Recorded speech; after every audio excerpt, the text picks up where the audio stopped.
In this video, we'll talk about some childbirth probability problems. First, we assume for each birth, a girl is as likely as a boy. That means the probability of having a girl is 1/2, and the probability of having a boy is also 1/2, or 0.5. For a random family with 5 children, what is the probability of having 4 boys and 1 girl? First of all, the denominator will be the total number of possibilities.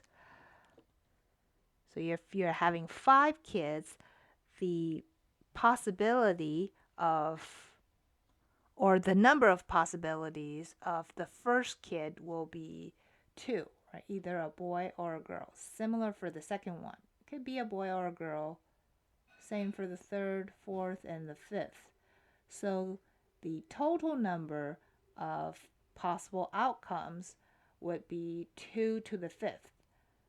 For the numerator, if you're having 4 boys and 1 girl, since they didn't specify the orders here, the order doesn't matter in this case.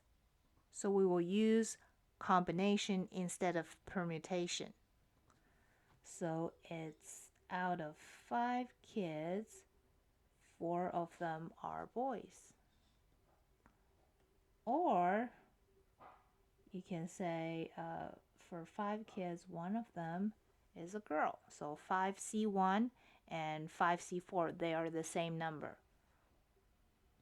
If you do the calculation, 5C4 and 5C1, they're both 5. So the numerator is 5. The denominator is 2 to the 5th.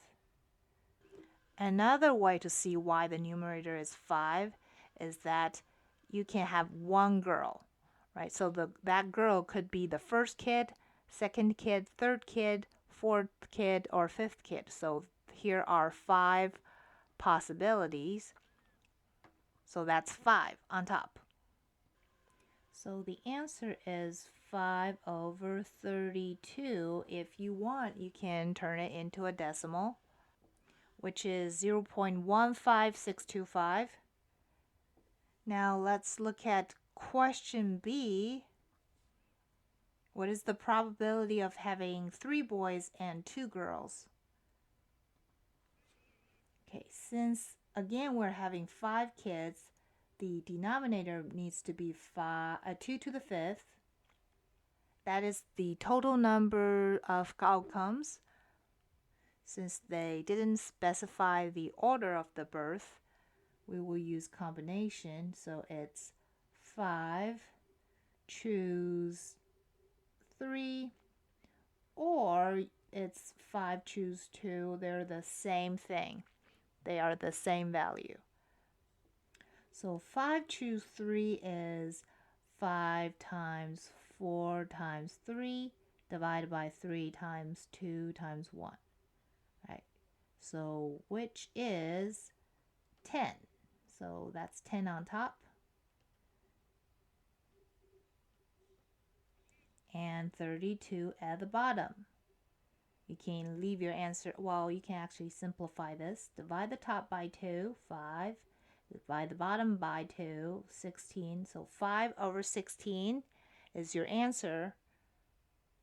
Or 0.3125 if you turn it into a decimal. That's the end of this video, and I hope you find this video helpful, and I will see you in the next video.